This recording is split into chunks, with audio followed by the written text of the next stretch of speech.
And then we started identifying where it was like the entertainment and the schools, the churches, which was a big factor in that community at the time. And that area there was so large, it was so large that right now, like this is just part of it, the present.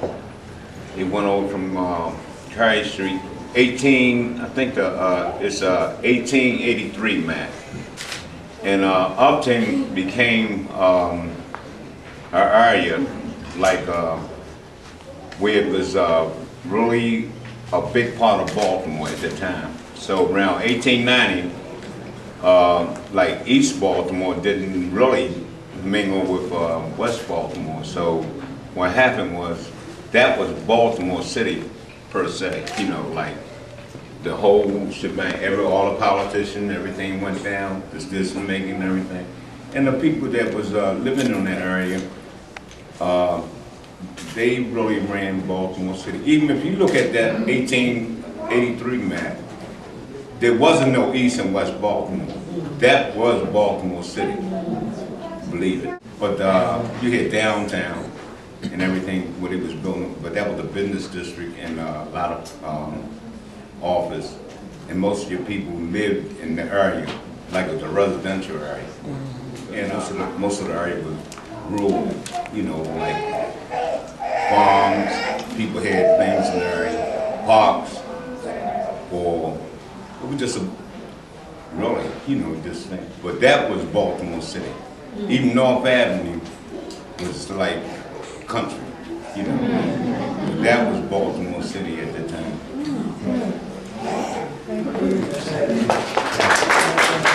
These were the kind of conversations they were having. Mr. Masden was talking about the history, and they were ultimately coming up with categories. And from the categories, I think it was Jasmine, the artist, who basically came in with bags and bags of textiles. And then it was a matter of aligning the appropriate textile for the appropriate thing. For example, the money is businesses. The silver or the golden swirls against the blue ground are theater. And I'm pointing to this right here. This is a key which the team spent almost as much time working on as the map. And everything described here corresponds to something on one of these maps. So it is a rich, rich, rich history. These maps they're called aspirational. They're aspiring for something. Maps aren't only about finding your way from Upton to the Walters, right? Maps can be aspirational, and I think that these maps are just gorgeous aspirations for Upton. Yeah. I think what was really unusual about our project was that 3 communities were involved in creating something, which we really haven't worked together on anything, although I had met people in those communities. I thought, wouldn't it be fun? So I think it was like a process that happened, which was the most interesting part, is how do we get to the point where what do we want to put on a map, who wants to do what and where, and how is it all going to be done, and how is it all going to look. And I did find, you know, everybody couldn't come to every meeting. It was like 6 meetings you had to do, or 6 workshop sessions, and everybody didn't show up. And if somebody didn't show up, part of your history might not be on the map. Or it'd be like, I'd come up the next meeting and think, I thought Federal Hill had a few more historic things. But oh well. You know, and it was just a nice, we just sort of enjoyed working with each other and playing with each other. We always had food. One time, we were working on, I guess, the present. We were doing the flower pots. And we got the icon and we did it on our screen. And Andy Cook, who's here clicking away, he's our artist. And he was terrific about keeping us all together and moving forward.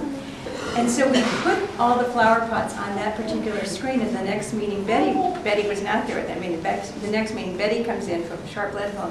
Well, wait a minute, what about the flower pots on Hamburger Street? So Andy had brought a potato, or he had a potato with him. So he created, they carved out, one of the artists carved out a little flower pot on the potato. And I believe, Betty, you had to do all the flower pots. So you just stamped them on every map so that we felt like, look, we said you know, we're going to do this group consensus, so if Betty wants the flower pots on that map, we're going to do it. So that was sort of like, you know, we tried to sort of accommodate everyone and still get everybody's neighborhood and community represented. And I thought we did a really good job. You know, we're neighbors. And oftentimes, because of our busy lives, we don't get a chance to really meet and greet and speak.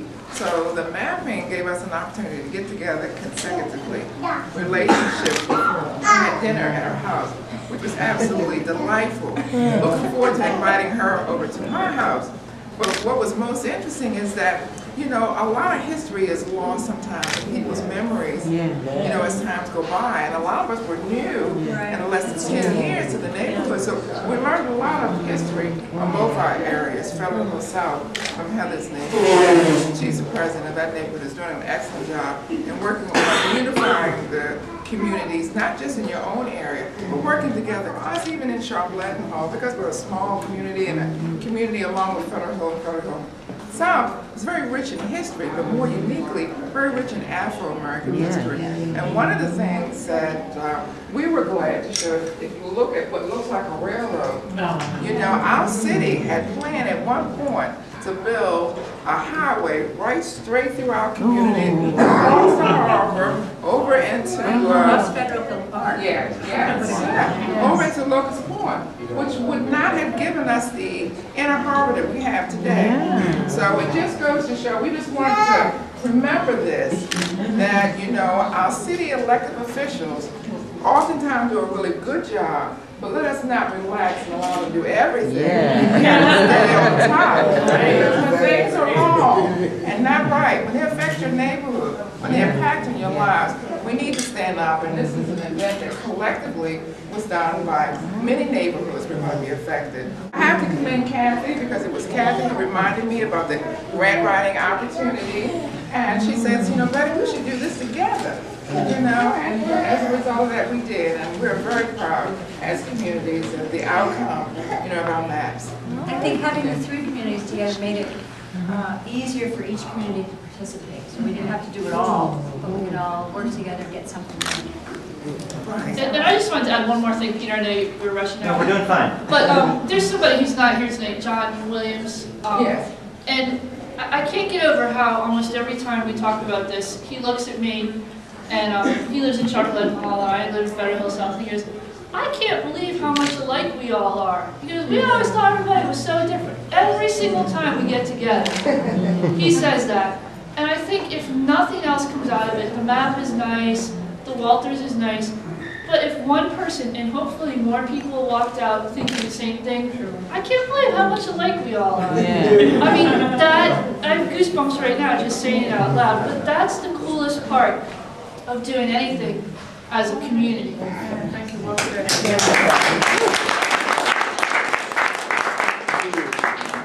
Okay. Oh, I'm sorry. Oh, go ahead. Terry was a member of our group, the tallest person in our Terry, even 4 years ago, was very actively involved in the community in a petition that we had, and he just wanted me to know that we have a light rail station in Sharp-Latin Hall that serves all the surrounding areas, and it was not open to the general public. Unfortunately, it was only open during stadium events, and it was promises made to the community once the second track was laid that they were going to open that light rail track. And Terry was saying, don't forget, we worked very hard along with our partnering neighborhoods, signing petitions, and finally got the attention of our then Governor Ehrlich and Secretary of Transportation Flanagan, who finally did open up that light rail station again. So collectively, again, could not have done it without collective community support. Not just one neighborhood, but all the neighborhoods working together.